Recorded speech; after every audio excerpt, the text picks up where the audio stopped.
अस्सलामुअलैकुम and welcome to my channel. पूरी पराठा ऐसा ज़बरदस्त पराठा है, आप देखें कि अगले 2 दिन तक तो इसने नरम ही रहना है।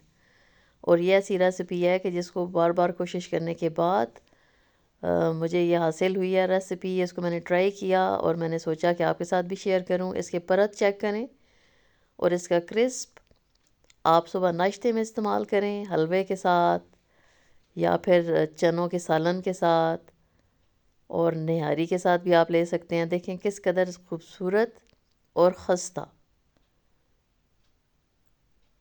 इतना नरम पराठा और इतना खस्ता और परतदार कि आपको तो मज़े ही आ जाएगा। इसके अंदर जो हम गलतियां करते हैं वो सब कुछ मैं आपके साथ इस रेसिपी में शेयर करूंगी कि वो कौन सी गलतियां थीं कि जिनकी वजह से ये कड़क हो जाता था, क्रिस्प नहीं रहता था, सख्त हो जाता था। लेकिन ये सब ट्रिक्स मैं आपको बताने जा रही हूँ इस रेसिपी में। शर्त यह है कि इसको आपने पूरा देखना है। तो 1 कप मैंने लिया मैदा, थोड़ा सा एक्स्ट्रा था वो भी मैंने इसके अंदर ही डाल दिया। 3 टेबलस्पून इसके अंदर जा रहा है जी सूजी, और 1 टेबलस्पून जाएगा इसके अंदर चीनी का, क्रश की हुई थी मैंने, और पिंच ऑफ साल्ट इसके अंदर जाएगा। इसको आपने नॉर्मल पानी के साथ जैसा आटा गूंदते हैं उस तरह से आपने इसको गूंद लेना है। अब इस वक्त देखें इसके अंदर मैं कोई ऑयल, कोई घी, कुछ भी मैं इसके अंदर ऐड नहीं कर रही हूँ। सिंपल इसको मैं पानी के साथ आटे की तरह डो बना लूँगी।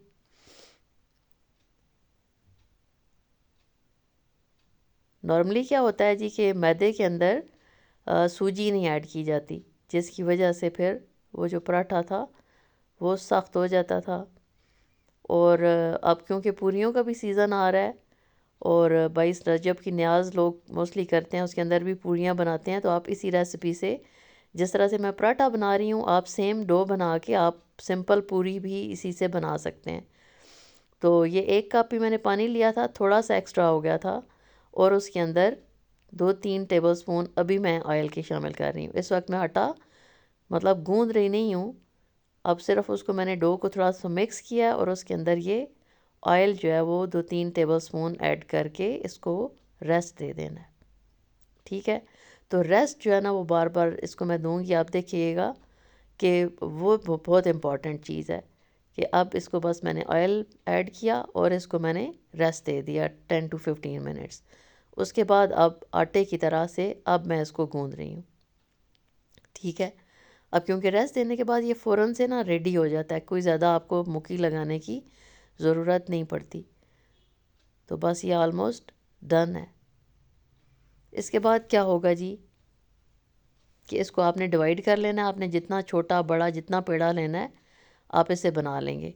मैं इससे 5 पेड़े बनाऊंगी और इस तरह से इसको डिवाइड कर लेना है और आपने बॉल्स बना लेने हैं। इससे बॉल बनाने के बाद जिस तरह से पेड़ा बनाते हैं नॉर्मल रोटी का, उस तरह से आपने बना लिया और फिर आपने उनको ऊपर से ऑयल लगा देना है और अगेन आपने 10-15 मिनट्स का इनको रेस्ट देना है। उसके बाद बेलन के ऊपर आपने, अब मैं घी का इस्तेमाल करूँगी। ये मैंने घी को मेल्ट कर लिया है, देसी घी था मेरे पास, और इसकी रेसिपी भी मैं शेयर कर चुकी हूँ कि आप किस तरह से क्रीम के साथ देसी घी बनाएंगे, वो मेरे चैनल पे मौजूद है।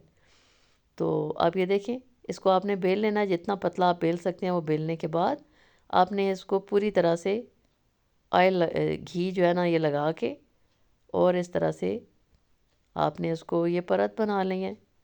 इसको अगेन आपने घी लगाया, उसके ऊपर फिर आप घी लगाएंगे। थोड़ा थोड़ा सा मैं लगा रही हूँ, लेकिन इसको इस तरह से चौकोर आपने शेप दे देनी है और आपने इसको रख देना है 1 बाय 1। इसी तरह से आपने इसको चौकोर, जैसे पराठे की शेप देते हैं ना, उस तरह से आपने शेप दे देनी है और अच्छी तरह से आपने घी को इसके ऊपर लगा लेना है। और ये इतना नरम है कि हाथों की मदद से भी ये स्प्रेड हो जाएगा। तो इस तरह से आपने इसको पांचों को आपने बना के अगेन आपने थोड़ा सा रेस्ट देना है। अब ये देखें, जितना आप ये इसके परत बना रहे हैं ना, इतने ही इस पराठे के परत बनेंगे। और फिर मज़ीद भी इसको फिर जो है ना, इसको मैं अभी आपको बताऊंगी कि क्या करना है। अब ये देखें, इस तरह से आपने इसको अगेन आप बॉल की शेप दे देनी है, पेड़े की शेप दे देनी है इस तरह से। और फिर आपने इनको अगेन रेस्ट देना है। रेस्ट से ये होता है कि फिर वो इजीली स्प्रेड हो जाता है, बहुत आसानी से ना बेला जाता है। अगर आप मेरे चैनल पे नए हैं तो चैनल को सब्सक्राइब कर दें, और रेसिपी अगर पसंद आए तो आपने इसको शेयर भी करना है और लाइक का बटन भी प्रेस कर देना है। अब ये देखें, अगेन मैंने जब उसको पेड़ा बनाया ना, तो फिर मैंने ऊपर उसके घी लगा लिया ताकि उसके ऊपर कोई पापड़ी ना जम जाए। तो अब आपने रेस्ट के बाद अगेन उसको इस तरह से बेल लेना है। बेलन से चाहे बेलें चाहे हाथ से स्प्रेड करें, इजीली हो जाएगा। और ऑयल को आपने अच्छी से गर्म कर लेना है। ऑयल जब गर्म होगा उसके बाद उसकी आंच को, हम क्या गलती करते हैं कि उसकी आंच को मीडियम कर देते हैं या स्लो कर देते हैं। तो आंच को आपने स्लो नहीं करना। ये देखें, इसको इस तरह से आपने जितना मोटा पतला इसको रखना है, आप इसको उतना ही स्प्रेड करेंगे। और बॉल आप अपनी मर्ज़ी से बड़ा भी ले सकते हैं, बड़ा पेड़ा बना लें, बड़ा पराठा बन जाएगा। और जैसा कि मैं पहले बता चुकी थी कि अगर आपने पूरी बनानी है तो फिर आपने ये चौकोर वाला और ये सारा कुछ प्रोसेस नहीं करना। सिंपल आपने बॉल बनानी है, रेस्ट देना है और आपने उसको पूरी बना लेनी है। अब ये क्योंकि पूरी पराठा था तो इसका प्रोसेस थोड़ा सा डिफरेंट है। अब इसको मैंने स्प्रेड किया और छुरी की मदद से मैंने थोड़े थोड़े से होल कर लिए, और इसको ऑयल के अंदर मैं अब फ्राई कर लूँगी।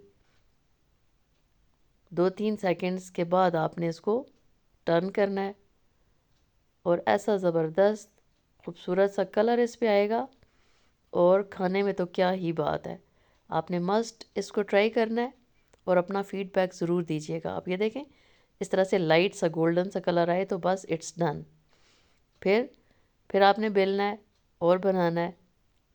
अगर आप चाहें तो ये दरमियान में होल ना भी करें, then it will be all right, बहुत अच्छा बनेगा। मैंने इसके बगैर भी 1-2 बनाए हैं। तो आप ये देखें, इसको फ़ौरन से टर्न नहीं करना, 2-3-5 सेकंड्स के बाद करना है, और फिर आपने दूसरी साइड को पका लेना है। इस तरह से बहुत ही मज़ेदार पराठे रेडी हो गए जी आपके। अगर आपने इस रेसिपी को इससे पहले ट्राई नहीं किया तो ज़रूर आपने करना है, और अपना फीडबैक देना मत भूलिएगा।